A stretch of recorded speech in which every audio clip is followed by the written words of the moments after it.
ಒಂದು 6,000ರಿಂದ 7,000 ಕೋಟಿ ರೂಪಾಯಿ ಖರ್ಚಾಗುತ್ತೆ ಮದುವೆಗೆ. ಹಾಗಂತ ಇದು ವಿಶ್ವದ ಅಂದರೆ ಭಾರತದ ಅತಿ ದೊಡ್ಡ ಸಿರಿವಂತ ಮದುವೆ. ನಮ್ಮ ಕರ್ನಾಟಕದ್ದು 10 ಮ್ಯಾರೇಜ್ಗಳ ಪೈಕಿ ನಮ್ಮ ಕರ್ನಾಟಕದ್ದು ಒಂದಿದೆ. ಜನಾರ್ದನ್ ರೆಡ್ಡಿ ಅವರ ಮದುವೆ 3ನೇ ಸ್ಥಾನದಲ್ಲಿದೆ, ರೈಟ್. ಆಮೇಲೆ ಕರ್ನಾಟಕದಿಂದ ಹೋಗಿರೋದು ಒಬ್ಬರೇ, ಯಾರು, ಯಶ್ ಮಾತ್ರ. ಆಮೇಲೆ DK ಶಿವಕುಮಾರ್ ಅವ್ರಿಗೂ ಕೂಡ ಆಹ್ವಾನ ಇರ್ಬೋದು. ಆದರೆ ಒಂದು ಏನು ರೀ 7 ತಿಂಗಳಿಂದ ಮದುವೆ ನಡೀತಾ ಇದೆ ಅಂದರೆ ನೀವು ಕೇಳ್ತಾ ಇರ್ಬೋದು, ಹೇಳ್ತೀನಿ. 29 ಡಿಸೆಂಬರ್ 2023 ನಿಶ್ಚಿತಾರ್ಥ ನಡೆಯುತ್ತೆ. ಆಮೇಲೆ ರಾಜಸ್ಥಾನದಲ್ಲಿ ಅದ್ಧೂರಿ ನಿಶ್ಚಿತಾರ್ಥ ನಡೆಯುತ್ತೆ. ಇನ್ನು ನಾಥದ್ವಾರದ ಶ್ರೀನಾಥಜಿ ದೇವಸ್ಥಾನದಲ್ಲಿ ಈ ಸಮಾರಂಭ ನಡೆಯುತ್ತೆ ಈ ಹಿಂದೆ. ಆಮೇಲೆ ಅಂಬಾನಿ ಕುಟುಂಬಸ್ಥರು, ಉದ್ಯಮಿಗಳಷ್ಟೇ ಇದಕ್ಕೆ ಬಂದಿದ್ದರು. ಆನಂತರ 18-19 ಜನವರಿ 2024 ಮೆಹಂದಿ ನಡೆಯುತ್ತೆ. ಸಾಂಪ್ರದಾಯಿಕ ಮೆಹಂದಿ ಸಮಾರಂಭ ನಡೆಯುತ್ತೆ. ಆನಂತರ ಮೆಹಂದಿಗೆ ಬಾಲಿವುಡ್ ಸೆಲೆಬ್ರಿಟಿಗಳು ಬಂದಿರ್ತಾರೆ. ಐಶ್ವರ್ಯ ರಾಯ್, ದೀಪಿಕಾ ಪಡುಕೋಣೆ, ರಣವೀರ್ ಬಂದಿರ್ತಾರೆ. ಆಮೇಲೆ 1ರಿಂದ 3 ಮಾರ್ಚ್ ತನಕ ವಿವಾಹ ಪೂರ್ವ ಪಾರ್ಟಿ, ಬ್ಯಾಚುಲರ್ ಪಾರ್ಟಿ ಅಂತ ಕರೀತೀವಲ್ಲ, ಅದೆಲ್ಲ ನಡೆಯುತ್ತೆ. ಗುಜರಾತ್ನ ಜಾಮ್ನಗರದಲ್ಲಿ ಅದ್ದೂರಿ ಪಾರ್ಟಿ. ಜಾಮ್ನಗರದಲ್ಲಿ ಇವರ ದೊಡ್ಡ ಏನು ಭಾಳ ದೊಡ್ಡ ಜಾಗ ಇದೆ, ಅಲ್ಲಿ ಅದ್ದೂರಿ ಪಾರ್ಟಿಗೆ ಜಗತ್ತಿನ ಶ್ರೀಮಂತರೆಲ್ಲ ಬಂದಿದ್ದರು. ಬಿಲ್ ಗೇಟ್ಸ್, ಮಾರ್ಕ್ ಜುಕರ್ಬರ್ಗ್ ಬಂದಿದ್ದರು. ಆಮೇಲೆ ಈ ಕಾರ್ಯಕ್ರಮದಲ್ಲಿ ರೆಹನ್ನ ಪ್ರದರ್ಶನ ನೀಡಿದರು. ಆಮೇಲೆ 28 ಮೇ, ಜೂನ್ 1 ತನಕ ವಿವಾಹ ಪೂರ್ವ ಪಾರ್ಟಿ. ಆನಂತರ ಮೇ ತಿಂಗಳಲ್ಲಿ ಐಷಾರಾಮಿ ಕ್ರೂಸ್ ಪಾರ್ಟಿ ಹಮ್ಮಿಕೊಳ್ಳಲಾಗಿದೆ. ಮೇ 28ರಿಂದ ಜೂನ್ 1ರವರೆಗೆ 4 ದಿನ ಈ ಕಾರ್ಯಕ್ರಮ ನಡೆದಿತ್ತು. ಇನ್ನು ಸಿಸಿಲಿಯಿಂದ ಆರಂಭವಾಗಿ ರೋಮ್ನಲ್ಲಿ ಅದು ಕೊನೆಗೊಂಡಿತ್ತು. ಆಮೇಲೆ ಕ್ರೂಸ್ ಅಂತಂದರೆ ಹಡಗಿನಲ್ಲಿ ಪಾರ್ಟಿ. ಕ್ರೂಸ್ ಪಾರ್ಟಿಯಲ್ಲಿ KT ಪೆರ್ರಿ, ಖ್ಯಾತ KT ಪೆರ್ರಿ ಪ್ರದರ್ಶನ ನೀಡಿದರು. ಆಮೇಲೆ ಜುಲೈ 2, 2024 ಸಾಮೂಹಿಕ ವಿವಾಹ ನಡೆಯುತ್ತೆ. ಅಂದರೆ ಬೇರೆಯವರಿಗೆ ಮದುವೆ ಮಾಡಿಸಿರೋದು 50 ಜೋಡಿಗೆ ಜುಲೈ 2ರಿಂದ ಜುಲೈ 5ರವರೆಗೆ ಸಾಮೂಹಿಕ ವಿವಾಹ ನಡೆಯುತ್ತೆ. 50ಕ್ಕೂ ಹೆಚ್ಚು ಜೋಡಿ ದಾಂಪತ್ಯ ಜೀವನಕ್ಕೆ ಕಾಲಿಡ್ತಾರೆ. ಆಮೇಲೆ ನವ ಜೋಡಿಗಳಿಗೆ ಅದ್ದೂರಿ ಗಿಫ್ಟನ್ನು ಕೊಡ್ತಾರೆ ಅಂಬಾನಿ. ಆನಂತರ 5 ಜುಲೈ 2024 ಸಂಗೀತ ಕಾರ್ಯಕ್ರಮ ನಡೆಯುತ್ತೆ. ಜಸ್ಟಿನ್ ಬೈಬರ್ ಅವರನ್ನು ಕರೆಸಿರ್ತಾರೆ ಮುಖೇಶ್ ಅಂಬಾನಿ. ಇವರೆಲ್ಲ ಖ್ಯಾತನಾಮರು, ಕೋಟಿ ಬರೋಬ್ಬರಿ 84 ಕೋಟಿ ಪಾವತಿ ಮಾಡಿರ್ತಾರೆ ಅವರಿಗೆ ಅಂಬಾನಿ. ಜುಲೈ 8 ಹಲ್ದಿ ಸಮಾರಂಭ. ಆಮೇಲೆ ಬಾಲಿವುಡ್ ಸೆಲೆಬ್ರಿಟಿಗಳು ಭಾಗವಹಿಸಿದರು. 10 ಜುಲೈ 2024 ಶಿವಪೂಜೆ ನಡೆಯುತ್ತೆ. ಶಿವಲಿಂಗಕ್ಕೆ ಹಾಲು, ನೀರು, ಹೂವು ಅರ್ಪಿಸ್ತಾರೆ ಅಂಬಾನಿ. 12 ಜುಲೈ 2024 ಅದ್ದೂರಿ ವಿವಾಹ ನಡೆಯುತ್ತೆ. ಇಷ್ಟೆಲ್ಲ ನಡೆಯುತ್ತೆ. ಸೊ ನಿಮಗೆ ಅನಿಸ್ಬೋದು ಈಗ 2 ಟೈಪ್ನ ಮೈಂಡ್ಸೆಟ್ ಇರುತ್ತೆ. ಪಾಸಿಟಿವ್ ಮೈಂಡ್ಸೆಟ್ಗೆ ಏನು ಅನಿಸುತ್ತೆ ಅಂತಂದರೆ, ಧನಾತ್ಮಕವಾಗಿ ಆಲೋಚನೆ ಮಾಡಿದವ್ರಿಗೆ ಏನು ಅನಿಸುತ್ತೆ ಅಂತಂದರೆ, ಏನು ರೀ ನಮ್ಮ ಭಾರತೀಯರು, ಭಾರತದ ಒಬ್ಬ ವ್ಯಕ್ತಿ ದೇಶ ವಿದೇಶದ ಗಣ್ಯರನ್ನು ಕರೆದು ಅವರನ್ನೆಲ್ಲ ಡ್ಯಾನ್ಸ್ ಮಾಡಿಸಿ ದುಡ್ಡು ಕೊಟ್ಟು ಕಳಿಸುವಷ್ಟು ಶ್ರೀಮಂತವಾಗಿದೆ ಭಾರತ ಅಂತ. ಆದರೆ ಎಲ್ಲರೂ ಶ್ರೀಮಂತರಲ್ಲಿ ಅವರಾಗಿದ್ದಾರೆ ಅಂತ. ಆದರೆ ರಾಜ ಮಹಾರಾಜರ ಕಾಲದಲ್ಲಿ ಈ ರೀತಿ ಇತ್ತು. ನೀವು ನೆಗೆಟಿವ್ ಆಲೋಚನೆ ಮಾಡೋದಿದ್ರೆ, ಏನು ರೀ ಇಷ್ಟೆಲ್ಲ ಮಾಡ್ತಾರೆ, ಬಡವ್ರು ಕೊಡ್ರಿ, ಅವ್ರು ಕೊಡ್ರಿ, ಇವ್ರು ಕೊಡ್ರಿ, ಅದು ನಡೀತಾನೆ ಇರುತ್ತೆ.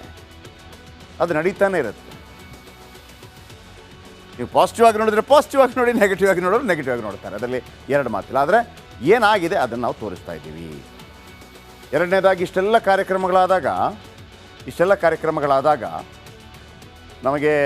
ನಮಗೇನಿರುತ್ತೆ ಅಂತಂದರೆ, ಪರವಾಗಿಲ್ವೇ ನಾವು ಕೂಡ ಒಂದು ಇಷ್ಟೆಲ್ಲ ಅದ್ದೂರಿ ಕಾರ್ಯಕ್ರಮಗಳ ಮಾಡಬಲ್ಲೆವು, ಕೇವಲ ದೇಶ ವಿದೇಶಗಳಲ್ಲಿ ಮಾತ್ರ, ಬೇರೆ ವಿದೇಶಗಳಲ್ಲಿ ಮಾತ್ರ ಏನು ನಾವು ಮಾಡಬಲ್ಲೆವು ಅನ್ನುವಂಥ ಒಂದು ಸಾರ್ಥಕ್ಯ ಭಾವ ಕೂಡ ಇರುತ್ತೆ. ಅದು ಯಾರೇ ಮಾಡಿರಲಿ.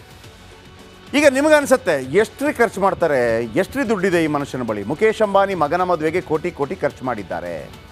5ರಿಂದ 6 ಸಾವಿರ ಕೋಟಿ ವೆಚ್ಚದಲ್ಲಿ ಮದುವೆ ಮಾಡ್ತಾ ಇದ್ದಾರೆ. ಇಷ್ಟೊಂದು ದುಡ್ಡು ಎಲ್ಲಿಂದ ಬರುತ್ತೆ? ಇಷ್ಟೊಂದು ದುಡ್ಡು ಮಾಡೋದಕ್ಕೆ ಅದೆಷ್ಟು ದಿನ ಇನ್ನೂ ಬೇಕಾಗಬಹುದು? ಸಾಮಾನ್ಯ ಮನುಷ್ಯರಿಗೆ ಒಂದು ಪಾಪ, ನಾನು ಹೇಳ್ತಾ ಇರ್ತೀನಲ್ಲ, 3 ಲಕ್ಷದ ಮನೆ ಸಿಗೋದಿಲ್ಲ. ಹಾಗಿದ್ರೆ ಅಂಬಾನಿ ಬಗ್ಗೆ ಯಾಕೆ ಕ್ಯೂರಿಯಾಸಿಟಿ ಅಂದರೆ, ಈ ರತನ್ ಟಾಟಾ ಎಲ್ಲ ಅವರಿದ್ದಾರಲ್ಲ, ಅವರೆಲ್ಲ ಬೈ ಬರ್ತ್ ರಿಚ್. ಈಗಲೂ ಕೂಡ ಅಂಬಾನಿಯನ್ನು ಬಿಸ್ನೆಸ್ ಮ್ಯಾನ್ ಅಂತ ಕರೀತಾರೆ. ರತನ್ ಟಾಟಾ ಗ್ರೂಪನ್ನು ಇಂಡಸ್ಟ್ರಿಯಲಿಸ್ಟ್ ಅಂತ ಕರೀತಾರೆ. ಅವರ ಬಹುತೇಕ ದಾನಗಳಲ್ಲೇ ಹೋಗುತ್ತೆ. ಅದೆಲ್ಲ ಬೇರೆ ಒಂದು ಸಬ್ಜೆಕ್ಟ್, ಮಾತಾಡ್ತೀನಿ. ಆದರೆ ಧೀರುಭಾಯಿ ಅಂಬಾನಿ ಝೀರೋದಿಂದ ಮೇಲೆ ಬಂದವರು, ಏನೂ ಇರಲಿಲ್ಲ ಅವ್ರ ಬಳಿ. ನಿರಂತರವಾಗಿ ಮೇಲೆ ಬಂದವರು, ಶೇರ್ ಮೂಲಕ ಅನೇಕರಿಗೆ ದುಡ್ಡು ಮಾಡಿಕೊಟ್ಟವರು ಶೇರಲ್ಲಿ. ಹಾಗಿದ್ರೆ ಈ ದುಡ್ಡೆಲ್ಲ ಎಲ್ಲಿಂದ ಬರುತ್ತೆ? ಇಷ್ಟೆಲ್ಲ ಖರ್ಚಾಯ್ತಲ್ಲ, ಲಾಸ್ ಅಲ್ವಾ ಅಂತ ನಮಗನ್ನಿಸ್ಬೋದು ನೆಗೆಟಿವ್ ಆಗಿ ಆಲೋಚನೆ ಮಾಡಿದಾಗ. ಬಟ್ ಅವರ ಆಲೋಚನೆಗಳು ಹೆಂಗಿರುತ್ತೆ ನೋಡಿ. ಅಂಬಾನಿ ಅಂದ್ರೇ ಹಣ. ಮುಂಬೈನ ಬಹುತೇಕ ಎಲ್ಲ ಹೋಟೆಲ್ಗಳು ಬುಕ್ ಆಗಿದೆ ಈಗ. ಒಂದೊಂದು ರೂಮ್ಗೆ 91,350 ರೂಪಾಯಿ ಚಾರ್ಜ್, ಒಂದೊಂದು ರೂಮ್ಗೆ ಗೆಸ್ಟ್ಗಳಿಗೆ. ಮದುವೆಯಲ್ಲಿ ದುಬಾರಿ ವಸ್ತು ಮಾತ್ರ ಬಳಸ್ತಾರೆ. ಅಂಬಾನಿ ಕುಟುಂಬಸ್ಥರ ಬಟ್ಟೆಗಳ ಬೆಲೆ 16 ಕೋಟಿ ಇದೆ. ಅನಂತ್ ಅಂಬಾನಿಯ ಶೇರ್ವಾನಿ ದರ 214 ಕೋಟಿ. ಶೇರ್ 214 ಕೋಟಿ. ರಾಧಿಕಾ ಮರ್ಚೆಂಟ್ ಅಲಂಕಾರಕ್ಕೆ ಕೋಟಿ ಕೋಟಿ ಖರ್ಚಾಗಿದೆ. ಅಂಬಾನಿ ನಾಯಿಮರಿ ಪಾಪ್ಕಾರ್ನ್ಗೂ ವೆಡ್ಡಿಂಗ್ ಔಟ್ಫಿಟ್ ಕೊಟ್ಟಿದ್ದಾರೆ. ಭಾರತದಲ್ಲಿ ಸಿಗುವ ಎಲ್ಲ ಬಗೆಯ ಆಹಾರ ಖಾದ್ಯ ಇಲ್ಲಿರುತ್ತೆ. ಅಂಬಾನಿ ತಮ್ಮ ಸಂಪತ್ತಿನಲ್ಲಿ ಎಷ್ಟು ಖರ್ಚು ಮಾಡಿರ್ಬೋದು ಅಂತ ಅನಿಸುತ್ತೆ. ಫಾರ್ ಎಕ್ಸಾಂಪಲ್ 100 ರೂಪಾಯಿ ಅಂತ ಇಟ್ಕೊಳ್ಳಿ. 100 ರೂಪಾಯಿ ಅಂಬಾನಿ ಬಳಿ 100 ರೂಪಾಯಿ ಇದೆ ಅಂತ ಒಂದು ಉದಾಹರಣೆಗೆ ಹೇಳಿದ್ದು. ನಮ್ಮ ಬಳಿ ಒಂದು ಖರ್ಚೆಷ್ಟಾಯ್ತು ಇದಕ್ಕೆ ಅಂತ. ಅಂಬಾನಿ ಅವರ ನಿವ್ವಳ ಮೌಲ್ಯದ 0.5% ಮಾತ್ರ ಖರ್ಚು. ಅಂದರೆ 100 ರೂಪಾಯಿ ಆಗಿದ್ದರೆ, ನಿಮ್ಮ ಬಳಿ 100 ರೂಪಾಯಿ ಇದ್ದರೆ 50 ಪೈಸೆ ಖರ್ಚು ಮಾಡ್ದಂಗೆ. ಅಷ್ಟು ಹೋಯ್ತಲ್ಲ ಅಂತ ನೀವು ಅನಿಸ್ಬೋದು. ಮದುವೆಗೆ ಖರ್ಚಾದ ಹಣ ಕೆಲವೇ ಗಂಟೆಗಳಲ್ಲಿ ವಾಪಸ್ ಪಡೀತಾರೆ. ಕೆಲವೇ ಗಂಟೆಗಳಲ್ಲಿ ಈ 6,000 ಕೋಟಿ ವಾಪಸ್ ಬರುತ್ತೆ ಅಂಬಾನಿಗೆ. ಹೆಂಗೆ ಗೊತ್ತಾ? ಅಂಬಾನಿಯವರು 1 ನಿಮಿಷಕ್ಕೆ 3 ಕೋಟಿ 9 ಲಕ್ಷ ದುಡಿತಾರೆ. 1 ನಿಮಿಷಕ್ಕೆ 3 ಕೋಟಿ 9 ಲಕ್ಷ. 1 ಗಂಟೆಗೆ 185 ಕೋಟಿ ದುಡಿತಾರೆ. 1 ವಾರಕ್ಕೆ ಅಂಬಾನಿ ಗಳಿಸೋದು 4,432 ಕೋಟಿ. ಅಂಬಾನಿ 1 ತಿಂಗಳಿಗೆ ಗಳಿಸೋದು 19,242 ಕೋಟಿ. ಅಂದರೆ ಈ 6,000 ಕೋಟಿ 8 ದಿನದಲ್ಲಿ ವಾಪಸ್ ಬರುತ್ತೆ. ಜಿಯೋ ಮತ್ತೊಂದು ಮಗದೊಂದು. ಕೆಲವರು ಹೇಳ್ಬೋದು ಸ್ವಲ್ಪ ಜಾಸ್ತಿ ಮಾಡಿದ್ರು ಜಿಯೋಗೆ, ಆ ದುಡ್ಡು ಇದರಲ್ಲಿ ತಗೊಂಡ್ರು ಅಂತೇಳಿ. ನೆಗೆಟಿವ್ ಬಸ್ ಹೆಂಗೆ ಬೇಕಿದ್ರು ಆಲೋಚನೆ ಮಾಡಿ. ಒಂದು, ಭಾರತದಲ್ಲಿ ಕೂಡ ಇಂಥ ಮದುವೆಗಳಾಗತ್ತೆ. ಒಂದು.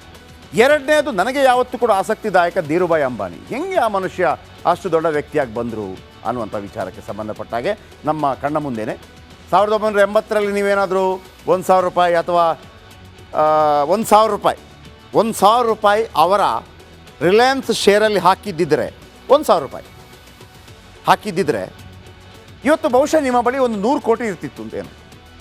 ಅಂದರೆ ಆ ಶೇರ್ ಡಬಲ್ ಆಗುತ್ತೆ, ಟ್ರಿಪಲ್ ಆಗುತ್ತೆ, ಸ್ಪ್ಲಿಟ್ ಆಗುತ್ತೆ, ಜಾಸ್ತಿ ಆಗುತ್ತೆ. ಶೇರ್ ಮಾರ್ಕೆಟ್ ಕಲಿಸ್ಕೊಟ್ಟಿದ್ದೆ ಬಹಳ ಮುಖ್ಯವಾಗಿ ಧೀರುಭಾಯಿ ಅಂಬಾನಿ. ಓಕೆ,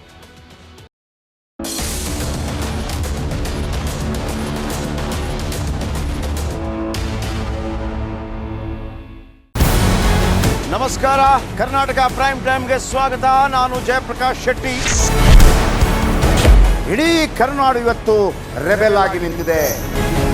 ಈ ಹಗರಣಗಳನ್ನು ಸದನದಲ್ಲಿ ಪ್ರಸ್ತಾಪ ಮಾಡಲು ಕೂಡ ಕಾಂಗ್ರೆಸ್ ಹಿಂದೇಟು ಹಾಕಿದ್ದೇಕೆ?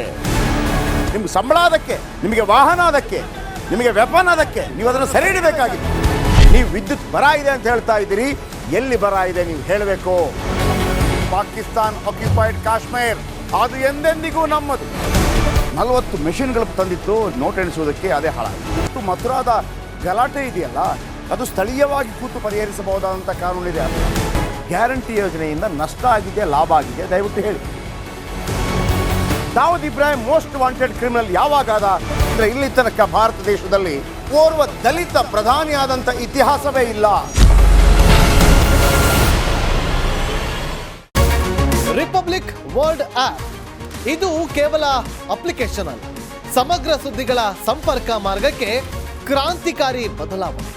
ರಿಪಬ್ಲಿಕ್ ವರ್ಲ್ಡ್ ಆಪ್ ಕೇವಲ ಸುದ್ದಿ ಅಪ್ಲಿಕೇಶನ್ ಅನ್ನ ಪರಿಚಯ ಮಾಡ್ತಾ ಇಲ್ಲ, ಬದಲಾಗಿ ಡಿಜಿಟಲ್ ಸುದ್ದಿ ಬಳಕೆಯ ಹೊಸ ಯುಗಕ್ಕೆ ನಾಂದಿ ಹಾಡ್ತಾ ಇದೆ. ಇದೊಂದು ಬ್ರೇಕಿಂಗ್ ನ್ಯೂಸ್, ಪ್ರಭಾವಶಾಲಿ ಕಾರ್ಯಕ್ರಮಗಳಿಗೆ ಗಟ್ಟಿಯಾದ ವೇದಿಕೆ. ರಿಪಬ್ಲಿಕ್ ವರ್ಲ್ಡ್ ಅಪ್ಲಿಕೇಶನ್ ಈಗ ಲೈವ್ ಆಗಿದೆ. ಗೂಗಲ್ ಪ್ಲೇ ಸ್ಟೋರ್ ಮತ್ತು ಆಪಲ್ ಆಪ್ ಸ್ಟೋರ್ ಎರಡರಲ್ಲೂ ಲಭ್ಯವಿದೆ. ಈಗಲೇ ಡೌನ್ಲೋಡ್ ಮಾಡಿ.